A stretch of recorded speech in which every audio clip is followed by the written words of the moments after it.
미디어오늘에서 매달 하고 있는 그 이제 후원 회원님들 위해서 무료로 행사를 하고 있는 미디어 머슬이라는 행사고요. 이제 회원 아니신 분들도 약간의 저희가 유료로 받고 행사를 진행하고 있는데요. 오늘 이제 신청하신 분들 중에 조금 안 오신 분들이 좀 계셔가지고 좀 오붓하지만 오히려 여러분들이 자유롭게 감독님한테 궁금한 거 다 여쭤볼 수 있는 시간이어서 더 좋은 기회를 오신 분들한테 좋은 기회가 될 수 있을 것 같습니다. 제가 이제 사전에 몇 가지 질문을 좀 받은 게 있고 그래서 조금 정리한 거를 먼저 몇 가지 여쭤보고 내가 관객 여러분들한테 이제 마이크를 드리고 질문할 수 있는 기회를 드리도록 하겠습니다.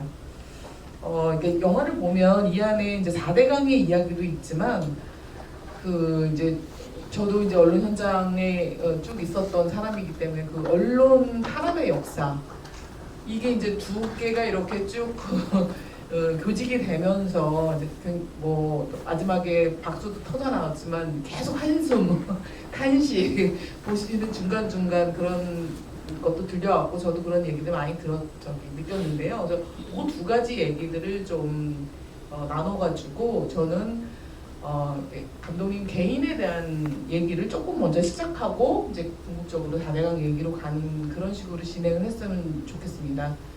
제가 사실 감독님하고 인연을 맺은 것은요, 제가 한국일보 있을 때 방송 담당을 했었거든요. 그러니까 2000년대 초반에 그때 이제 뵙고 이제 20여 년의 인연을 맺어오고 있는데 영상 보니까 과거에 그 PD 수첩 시절에 그때 40대셨죠? 엄청 젊으시더라고요. 와, 그 사이에 우리 감독님 진짜 많이 늙으셨구나 이런 생각을 하게 됐는데 말이 17년이지 사실은 뭐 그 17년 강산 2번 변할 시기고요. 진짜 초등학생이었던 사람들이 성인이 돼가지고 사회인이 됐던 그런 시간인데 어떻게 17년 동안 이 문제를 이렇게 팔 수가 있었는지 사실 뭐 저널리즘 현장에서는 우리가 끝까지 판다 이런 SBS 뉴스의 코너 제목도 있었지만 그게 본질이라고 생각하지만 저를 포함해서 많은 그 저널리스트 같은 경우에는 뭐 회사의 뭐 명예에 의해서 뭐 순환보직을 하기도 하고 또 쉽게 또 현실과 타협하고 하면서 이제 포기하고 그냥 지나치고 눈 감고 그러기가 십상인데 어떻게 17년 동안 이 문제를 계속 이렇게 팔 수 있었던지 그런 얘기를 먼저 약간 좀 약간 미련했다고 봐야죠.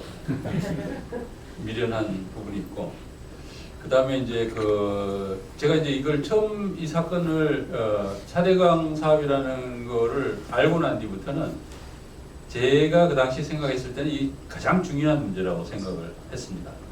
그래서 이거는 우리 물 문제이기도 하고 우리 국토에 대한 파괴 문제이기도 하고 우리 미래에 굉장히 큰 영향을 미치는 일이기 때문에 어떻게든 해결을 해야 되는 문제라고 그렇게 생각을 했고요. 그래서 이제 하게 됐는데 어떻게 했고 또 개인사도 얽히고 뭐 잘리고 뭐 이렇게 가지고 근데 이제 이것만 물론 한 건 아니죠. 그 사이에 뭐 다른 것도 취재를 하고 많이 했는데 근데 이제 보통 이제 뭘 하나 취재하다가 딴 주제로 넘어가면은 그다음에 또 딴 주제로 넘어가고 또 딴 주제로 넘어가고 이러는데 이 4대강 사업은 항상 제 뒤통수에 있었어요. 남아 있었어요. 그래가지고 늘 체크하고 그다음에 뭐 하나 하고 그다음에 또 뭐 4대강 하나 하고 뭐 이런 식으로 계속 이제 번갈아 가면서 취재를 해왔던 주제였습니다. 그랬는데 이제 저 문재인 정부가 되고 난 뒤 제가 이제 MBC로 돌아갔잖아요. 돌아가서 이제 그때는 뭐 다른 일을 하면서 이제 봤는데 해결이 될 줄 알았어요. 처음에. 근데 이제 해결이 안 되더라고요. 그래서 이제 그걸 보면서 결국은 문재인 정부의 그 제자연화 실패. 그 원인은 이제 결국은 정치적인 의지도 부족하고 그 다음에 그동안 뿌려진 가짜 뉴스가 너무 깊게 이 낙동강이나 뭐 이런 금강 그런 주변에 이제 뿌리 박혀 있었기 때문에 그걸 이제 문재인 정부가 이겨내지를 못했던 거죠. 그래서 야 이거는 보통의 접근 방식 가지고 해결될 수 있는 문제가 아닌 것 같다. 해서 제가 이제 다시 뉴스타파로 돌아오면서 영화를 하나 만들어야겠다고 결심을 했습니다. 영화를 만들어야 되겠다. 저는 이제 영화가 상당히 강력한 툴이라고 생각을 하는 게, 어쨌든 1시간 반 동안에 이제 처음부터 끝까지 다 보잖아요. 그러니까 제가 그저께 그 환경부 직원들한테 시사회 했거든요. 환경부 강당에서 했는데 이 4대강 업무를 담당하는 그 직원들도 자기네들이 몰랐다고 하더라고. 오히려 녹조 문제는 이제 지금 당장 현업이니까 알았지만은 그 이전에 이것이 어떻게 시작이 됐고 이게 결국은 운하 프로젝트였다는 거, 그거를 몰랐다 하더라고요. 그래서 그게 굉장히 놀랍대요. 그렇게 그 국장이 그렇게 얘기를 하고, 그래서 이게 좀 그런 식으로 이제 이렇게 많이 보여주고 이렇게 하면은 도움이 되겠다 생각해서 만드는 건데, 조금은 그래도 변화가 있지 않나 하는 생각을 하고 있습니다. 그 환경부 그거 여쭤보려고 뒤에 질문 그래요? 나왔었는데 네. 먼저 이제 하셨는데 이제 조금 더 개인적인 얘기 먼저 좀 여쭙고 넘어갈게요. 제가 이제 다큐를 일부러 안 보고 기다렸습니다. 처음 그래요? 보고 오늘 느낀 것을 바로 딱 그 보통 그동안 만드셨던 영화에도 물론 MBC 같은 것들이 많이 등장하긴 했으나 아예 이번 다큐 같은 경우는 그냥 나는 내가라고 하면서 아예 화자로 나오셔가지고 나레이션을 하는 방식을 선택을 했단 말이죠. 네. 그 영화를 만드는 다양한 방법이 있을 텐데 고민도 하셨을 텐데 네. 이번에는 특히 그런 나레이션으로 시작해서 스토리를 어쨌든 나를 주인공에 세우고 이렇게 하셨던 특별한 이유가 있을까요? 이게 좀 사실은 좀 민망한 부분도 있는데 좀 미안하기도 하고, 왜냐하면 우리 사실 우리 환경 활동가 분들이 얼마나 고생을 많이 했어요. 그래서 사실 그분들이 어떻게 보면 지금까지 쌓아온 덕에 그래도 그나마 4대강 전선이 이 정도 유지되어 왔는데, 언론인이 죽불나게 자기를 주인공으로 내세워가지고 하는 것 자체가 좀 미안하죠, 그런 분들한테. 그런데 이게 어쨌든 그 내용을 쉽게 설명을 해야 되니까 쉽게 설명을 하고 좀 이렇게 깊이 있게 전달을 하려면 이게 감정적으로 이렇게 전달이 돼야 되거든요. 그러면은 제가 느끼는 그 감정 이런 거를 관객들에게 이렇게 전해야 되는데, 그렇게 하려 그러면 그냥 굉장히 드라이하고 객관적인 것만 갖고는 한계가 좀 있는 것 같아요. 그래서 그렇게 해서 이제 그런 선택을 한 거죠. 그래서 이제 앞에 제가 사실 오래된 얘기고 어떻게 보면 지금 와서 생각해 보면 별거 아닐 수도 있는 일이지만은 잘리고 국정원 이런 것들도 결국 이제 그런 것 속에서 이제 소화를 하면서 이제 좀 뭐랄까 관객들에게는 이게 그때 당시에 그 사건의 어떤 의미 이런 부분들이 좀 더 잘 전달되는 부분이 있더라고요. 저 자신도 좀 그렇고, 저도 보면은 제가 오늘 와서 영화를 안 봤는데 영화를 보면은 가끔씩 영화 볼 때마다 울컥울컥 하는 장면이 옛날 낙동강 있잖아요. 우리 이제 김원 박사가 그 행글라이더를 타고 낙동강 찍은 그 동영상에 이어가지고 사진이 쫙 나오거든요. 그걸 보면은 참 그래요. 그래가지고 그 장면을 보고 나면은 GV 할 때 좀 불편함이 있어가지고 요새는 좀 잘 안 보는 편입니다. 근데 이제 그런 게 도움이 되는 면은 있는 것 같습니다. 사실 김원 박사님도 오늘 이 자리에 좀 오시려고 연락을 드렸었는데 다 일본 출장 일정이 있으셔가지고 안타깝게 못 모셨습니다. 그리고 사실 이게 8월 6일에 개봉한 이후에 실제로 영화관에 걸렸던 기간은 길지는 않았던 것 같아요. 근데 이런 이제 저희도 오늘 상영회 하는 것처럼 전국적으로 엄청나게 많은 상영회들이 크고 작은 상영회들이 이어졌거든요.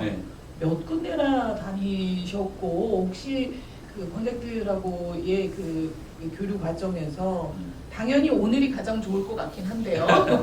그 좀 기억이 남는 관객 반응이랄까 그런 상영회가 있으시면 좀 말씀해 주시죠. 지금 지금까지 이제 그 했거나 앞으로 할 거 상영회가 한 80회 정도 되고요. 계속 좀 더 생길 것 같습니다. 그래서 저희들이 이제 상영회 한 것 중에는 역시 이제 가장 기억에 남는 건 최근에 한 환경부 상영회입니다. 그거는 환경부에서 초청을 한 거였나요? 예, 환경부에서 제가 이제 부탁을 드렸어요.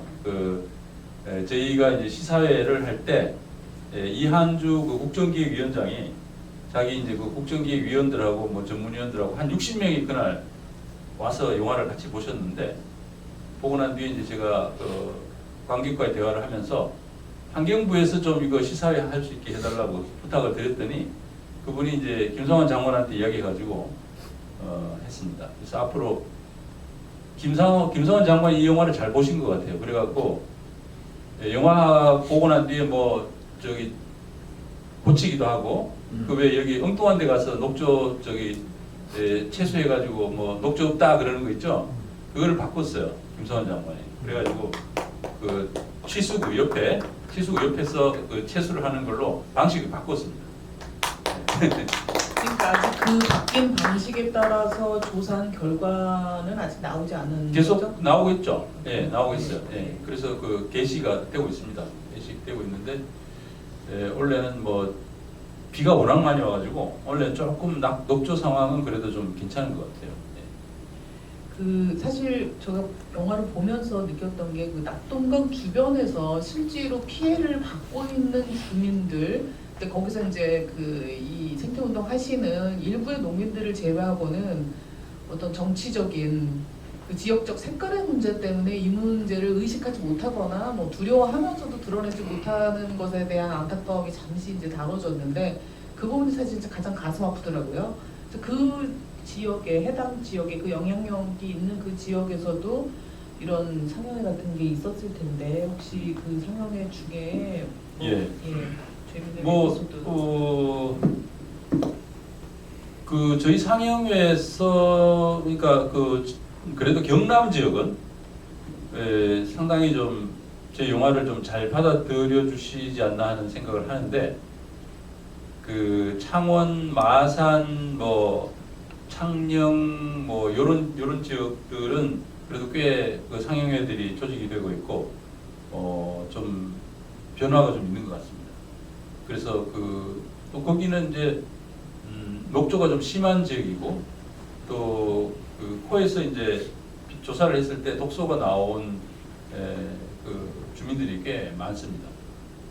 그래서 이제 저희 그 시사회 할 때 독소가 나왔던 분이 이제 나와서 직접 본인이 그 나왔을 때의 그 어떤 느낌, 그리고 늘 녹조가 많은 상태에서 농사를 지어야 되는 것에 대한 어떤 불안감, 이런 부분들을 이제 관객들 앞에서 이제 이야기하시기도 하고, 몸이 좀 불편하다는 이야기도 하시고, 물론 이제 그 몸 불편한 게 이제 녹조하고 딱 연관이 된다라는 것은 밝혀지지는 않는 사실이지만, 본인 자신도 이제 이전부터도 좀 불안했다라는 말씀을 하시는 거죠.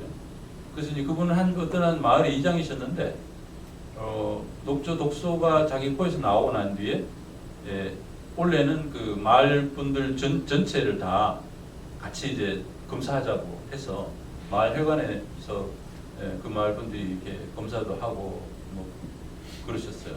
또 어떤 경우는 이런 영화를 만들어가지고 이렇게 하면은 낙동강 농산물을 사람들이 안 먹으려고 할 거 아니냐 하는 그런 항의성 그런 말씀하시는 경우도 있었죠. 그래서 근데 이제 앞으로 이제 더 좀 깊숙이 좀 침투를 해보고자 합니다. 침투라고 하면 이상한데, 그 경상도에 이제 특히 경상북도 이쪽으로 좀 더 많이 가야 되겠다는 생각을 하고 있고, 저희가 이제 그 추석 때 이제 좀 계기를 잡아가지고 좀 특별 공개를 하려고 합니다. 유튜브에 특별 공개를 해서 일정 기간 일정 기간 동안 특별 공개를 해서 좀 많은 분들한테 한꺼번에 확산을 시키려고 합니다.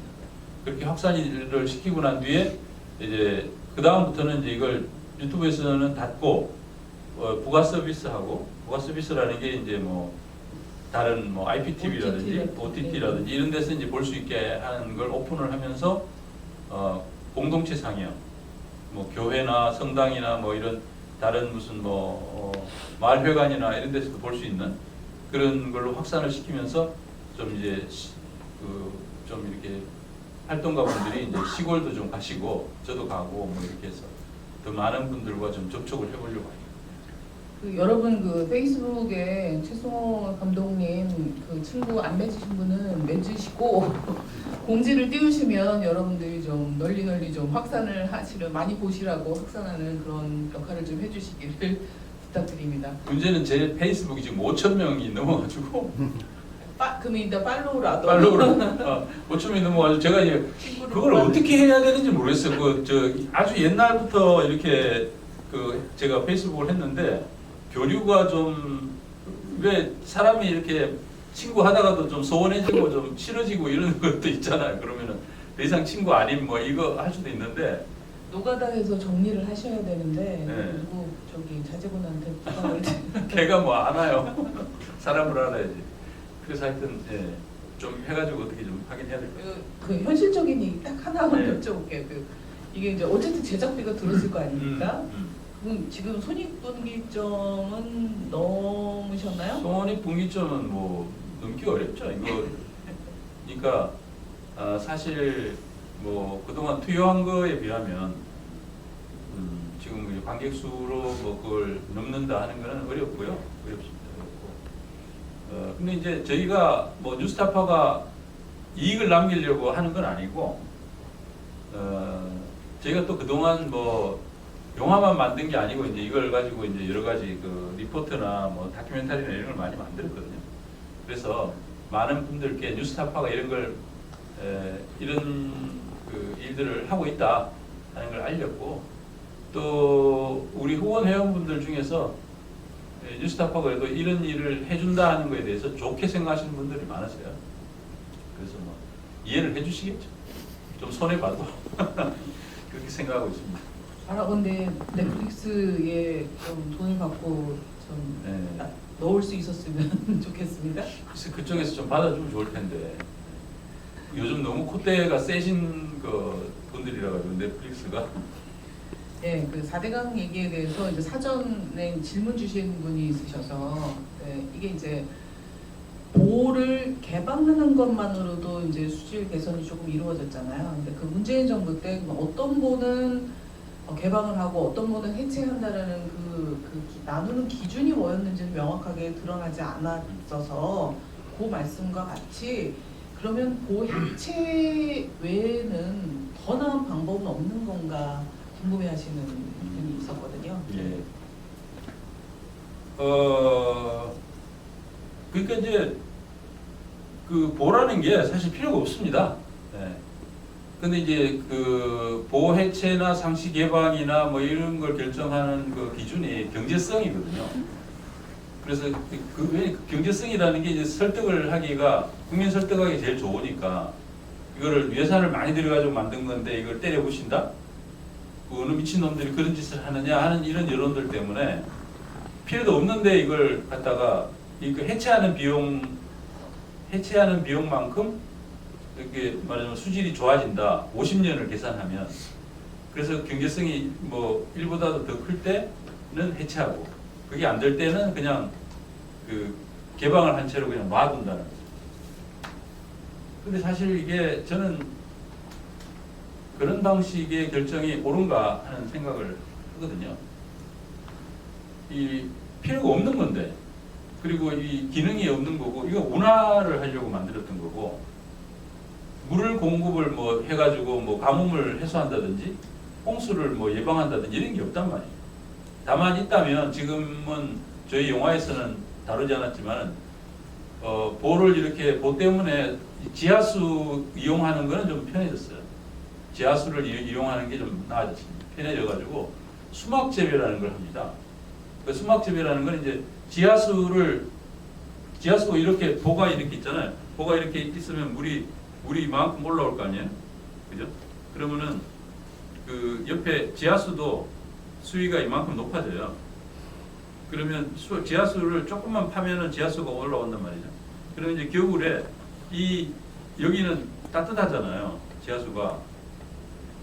그건 아시겠죠? 겨울에는 보통 물은 차갑지만 이쪽 그 지하수는 따뜻하다고요. 그러니까 이걸 뽑아가지고 그 난방용으로 쓰시면 돼요. 그 비닐하우스 위에다가 쫙 뿌리면은 겨울에 작물들이 이제 그 비닐하우스 안에 공기가 좀 따뜻하게 유지가 되는 거예요. 그러니까 농업용수가 아니고 난방용수로 쓰시는 거예요. 근데 이제 그런 방식이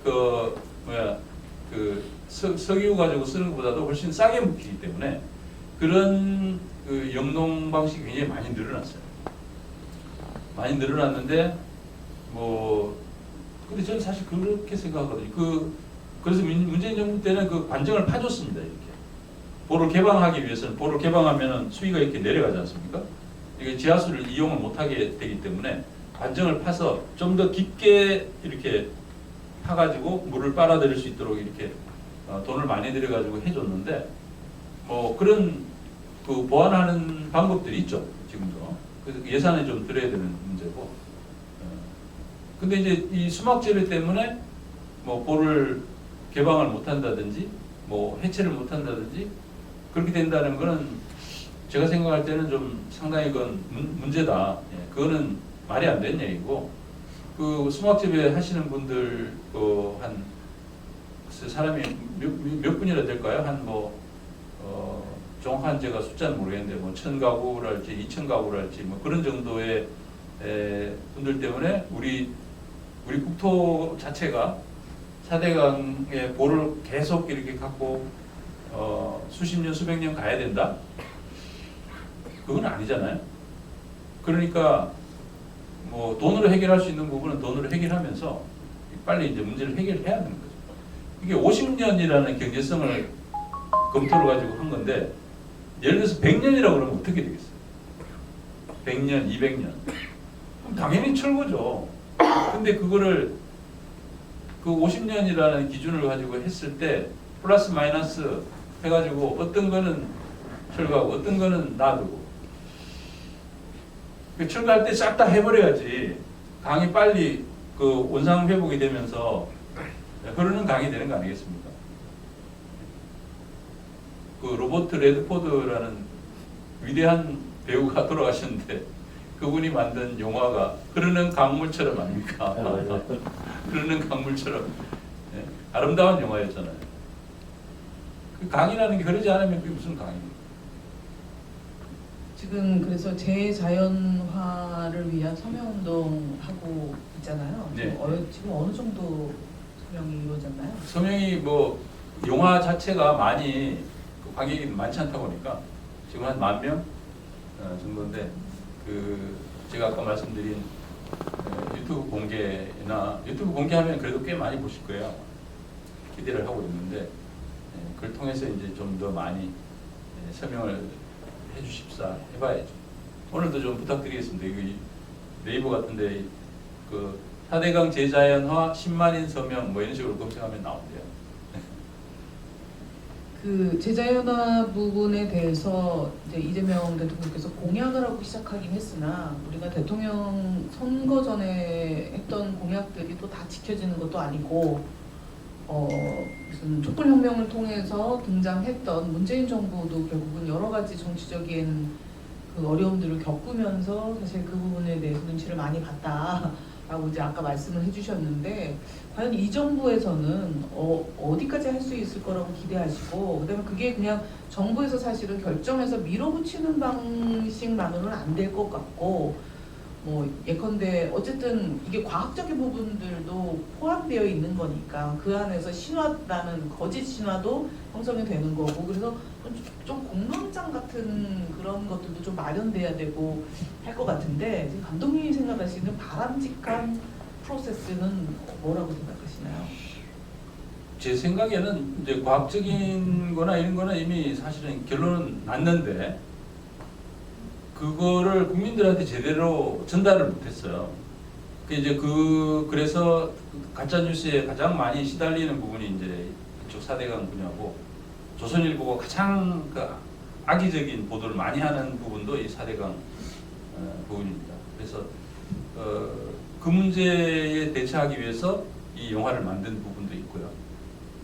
이제 그 정부가 좀 뭐랄까 확고한 의지를 가지고 공론화를 하더라도 확고한 의지를 갖고 공론화를 했으면 좋겠어요.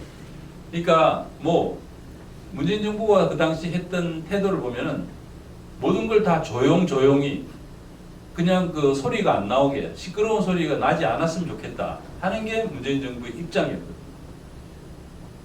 그러니까 사실은 계속 저쪽에서는 말이 안 되는 소리를 조선일보나 이런 데서 하는데도 불구하고 그걸 제대로 반박하거나 받아치거나 혹은 정부 차원에서 뭘 발표를 한다거나 이렇게 하지 않고 그냥 조용히 있는 그런 형태의 를 했어요. 문재인 대통령이 5년 임기 동안 4대강 사업에 대해서 딱 한 번 말씀하셨는데, 한 번 말씀하신 게 뭐였냐면은 그 홍수 때 2020년 홍수 때 홍수가 많이 나니까 그 당시 국민의힘에서 그 4대강 사업 안 한 곳에서 다 홍수가 났다. 4대강 보호가 홍수가 방지 그 효과가 있다는 식으로 계속 이제 떠들어대니까 대통령이 이제 4대강 보호가 홍수 방지 효과가 있는지 용역을 해서 알아보라고 환경부에 지시를 했어요. 그게 유일하게 4대강 사업에 대해서 말씀을 하신 건데, 물론 당연히 뭐 홍수 방지 효과는 없죠. 그건 도움이 됐지만은 사실은 좀 더 의지를 가지고 이거는 뭐 과학적으로 결론이 나 있는 부분이니까 좀 적극적으로 홍보도 하고 이렇게 해서 빨리 좀 제자연화를 해라 이런 지시를 내려줬다면 참 좋았을 텐데 하는 생각입니다. 예, 그러면 이제 마이크를 객석으로 넘겨서 질문을 받도록 하겠습니다. 손 들어주시면 마이크를 드리도록 하겠습니다.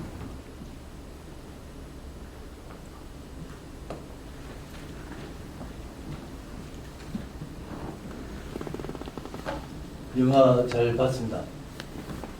사실 저 영화 보다가 초반에 나가고 싶었는데 이게 보기가 괴롭더라고요. 그런데 감독님이 어떻게 17년 동안 그걸 참고 이렇게 촬영을 계속 하셨는지, 제가 이명박이한테 질문을 할 때 옆에 있었으면 뒤통수라도 한 대 때리고 싶었는데 그걸 참 참아내신 거는 아마 그 화병이라도 생기지 않으셨을까 이런 생각을 했었습니다. 제가 이제 오송에서 회사를 다닐 때 김종술 기자님을 초대해서 그 직원들한테 이렇게 4대강에 대해서 이 강연을 한번 부탁드린 적이 있었거든요. 그때 저 잘 들었는데 하여튼 저는 그걸 이렇게 박제를 시켜서 그 사람들이 후세에 그렇게 어떤 지탄을 받을 수 있도록 그렇게 만들어 주신 것에 대해서는 대단히 참 감사하게 생각하고 있습니다. 예, 수고 많으셨습니다. 잘 봤습니다. 예, 고맙습니다. 어떻게 그거를 견디셨는지. 네. 글쎄요, 저 혼자 견딘 것도 아니고, 제가 이제 아까 말씀드린 것처럼 이게 너무 중요한 문제였어요. 너무 중요한 문제이기 때문에 제가 생각할 때는 이거를 손을 놓을 수가 없었다는 부분이 있고, 그다음에 제가 이제 언론인으로서의 직업적으로 이제 계속 일을 할 수 있었던 것은 제 의지만 가지고 되는 건 아니었고, 사실은 많은 분들이 도와주신 거죠. 제가 우선 이제 회고가 돼서도 MBC에서 이제 노동조합에서 저의 생계비를 계속 제공을 해줬고, 그 다음에 뉴스타파라는 데를 이제 시민들이 후원을 해주셔가지고 만들었기 때문에, 그래서 뉴스타파에서 제가 계속 언론인으로서 역할을 해올 수 있었던 거죠. 그래서 그런 모든 것들이 합쳐서